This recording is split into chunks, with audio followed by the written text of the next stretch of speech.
Welcome to our webinar on following a milk-free diet for children from 6 months of age. My name is Alison and I'm a paediatric dietitian working in Somerset. Hi, my name is Lydia Collins-Hussey. I'm a freelance paediatric allergy dietitian.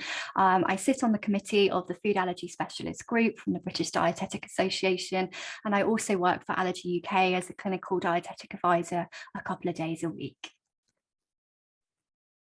So the contents of this webinar, we're going to look at when to start solids, what foods you need to avoid. Also, we're going to look at the food labels and look at some alternative dairy foods. And don't forget that you can also find some further information on the handout section on the website. So when should we start solids? So the guidance that we follow within the UK is to start solids at around 6 months. So this is 26 weeks, but not before 4 months or 17 weeks of age. Some parents may be advised to start a little earlier, depending on your allergy or medical team, and follow their lead on this, and making sure that their baby is developmentally ready for those solids.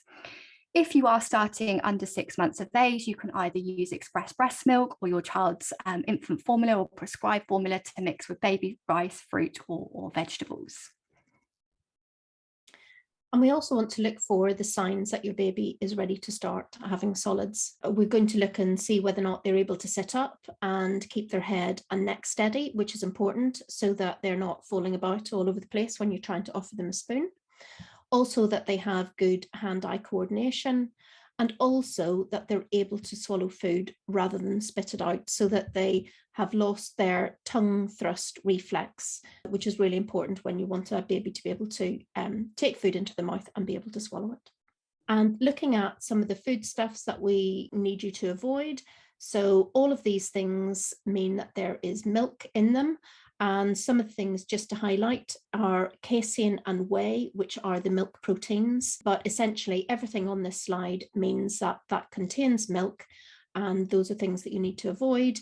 Of course, you don't need to take notes, because you can either watch this webinar as many times as you like, or you can also download the helpful information that we will put some links on at the end of the webinar.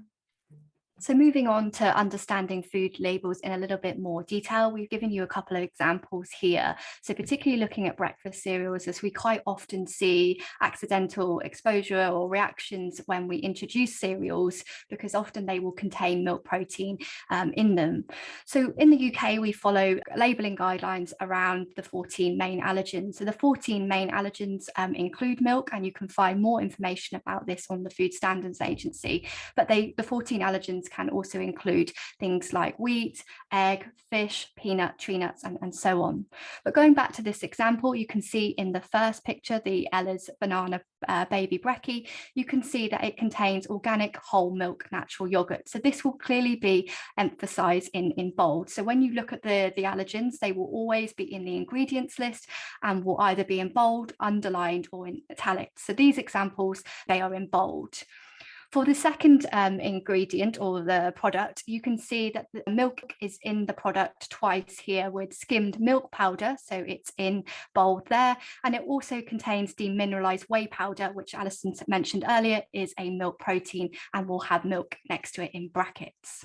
So moving on to more around food labelling. So like I mentioned, the Food Standards Agency has this in a lot more detail, but it can be quite confusing, the different terms that are being used. So I'm just going to go into these briefly today. So the first one is pre-packed food, which is the same or as the previous example. So this is where food is made at the manufacturer and then supplied to the supermarket. And they must list the 14 main allergens, so milk being one of them, in the ingredients list. It's really important that you refer to the ingredients list, as often you will also see an allergen box or some sort of statement, and that is voluntary. So you always want to refer to the ingredients list. For pre-packed foods for direct sale, this is also known as Natasha's Law. So this is quite a new law that came out in the last year. And this is where food is packaged at the same place it is offered to the consumer. So for example, if you went to a deli bar and that sandwich is made on site and then packaged, that packaging must contain the full ingredients list, but most importantly have the 14 main allergens identified, again, either in bold or in italics or capital letters. In regards to loose goods, so this is when food is wrapped up on site as you are there as the consumer. So for instance, if you go into a bakery and they have 50 odd sausage rolls on the counter, you can choose your sausage roll and then they will place it into packaging. This is slightly different to pre-packed foods and pre-packed foods for direct sale, in that staff must be able to give you that allergen information either verbally or in a written or in like an allergen folder. Lastly, there are may contains. These refer to statements that are listed on products. So for instance, you may have may contain milk, made in a factory containing milk, or not suitable for milk allergy sufferers. These are referred to as precautionary allergen labelling, or PAL, and these statements are voluntary and they aren't governed by law. Lydia, what's your opinion on the may contains?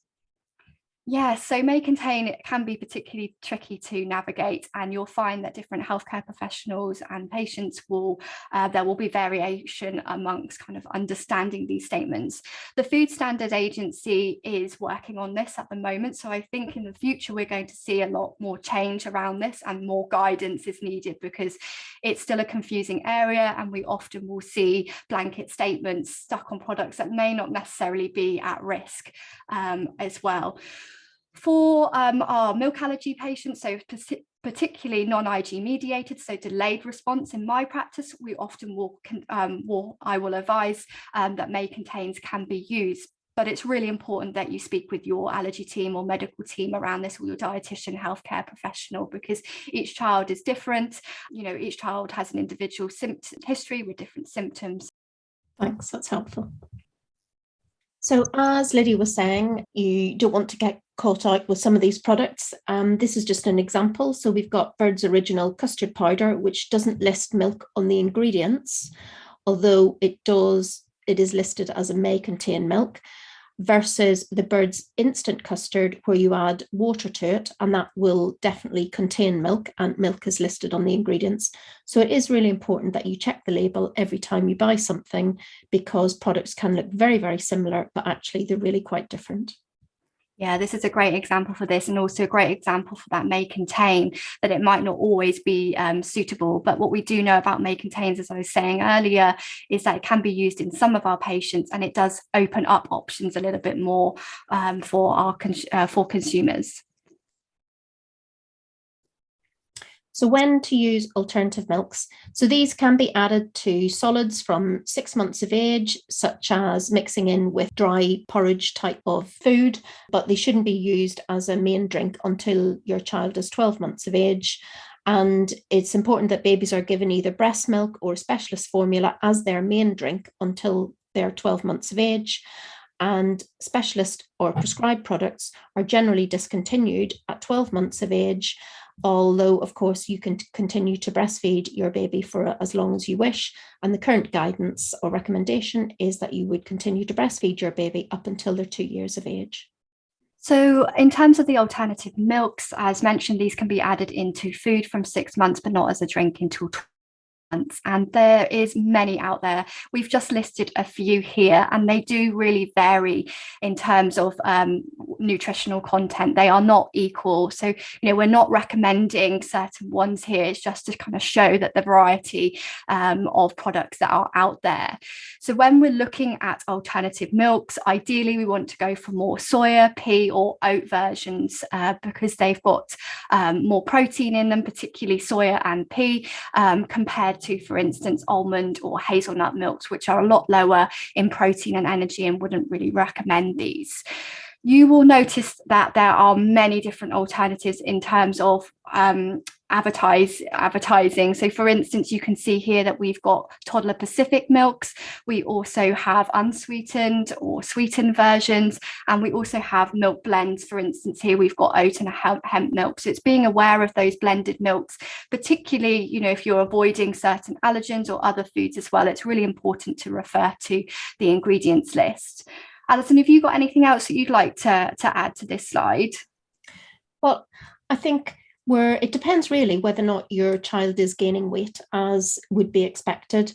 And if not, sometimes the higher calorie ones, so some of these ones that are more specific to children, like the growing up milks, or things like the Asda, that rich and smooth oat milk. So that's got slightly higher calories. But like you say, they all do vary massively, and it is very much up to each individual as in what you might choose. But there are a whole host of things for people to look at. Ideally, if you can choose something that is going to be calcium fortified, also with iodine, that's going to be the best type of product. But like I said, there are lots of different alternatives for people to choose. Yeah, and just to touch on the growth point as well, is that we often see a lot of barista versions out there, and they can be another good option as well to include in your little one's diet. So the points to remember are to check the labels every time you buy, and also to remember that organic products will not be fortified with any vitamins and minerals because they can't add anything to them by law. Also, the nut milks are generally lower in energy and protein. So those are the milks that are based on almond or, say, hazelnut milks.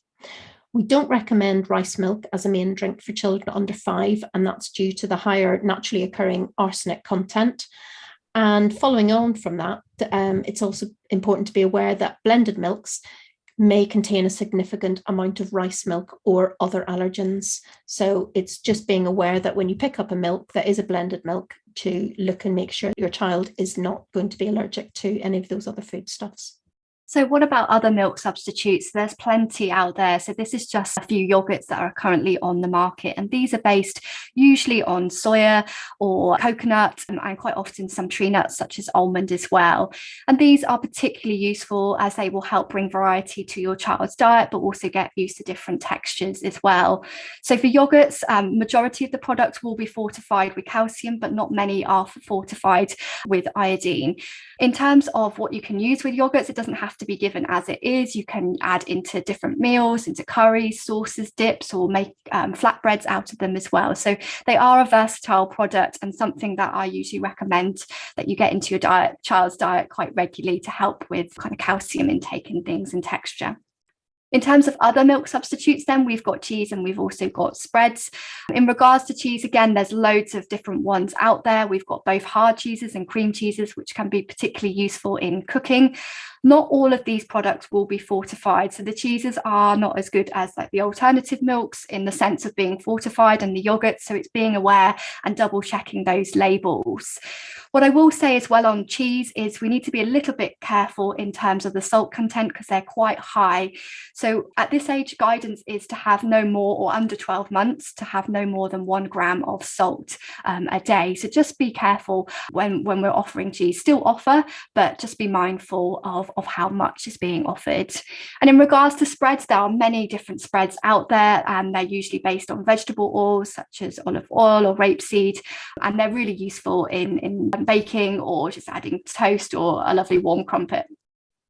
So this is just some additional information and somewhere where you might be able to get some recipes. That these are the company websites, but do have a look at the Allergy UK website, NHS Choices, British Dietetic Association. They've all got really useful information and additional resources for you. And also don't forget our other webinars. So we've got a webinar on key nutrients when following a milk-free diet, in particular looking at calcium and iodine.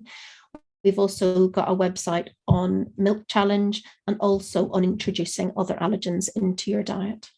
And if you need any further information and handouts, that's all on our website, but also Allergy UK is very good in terms of different allergens, particularly cow's milk and how to follow cow's milk diets, as well as if your little one has multiple allergies as well. And thank you very much for listening.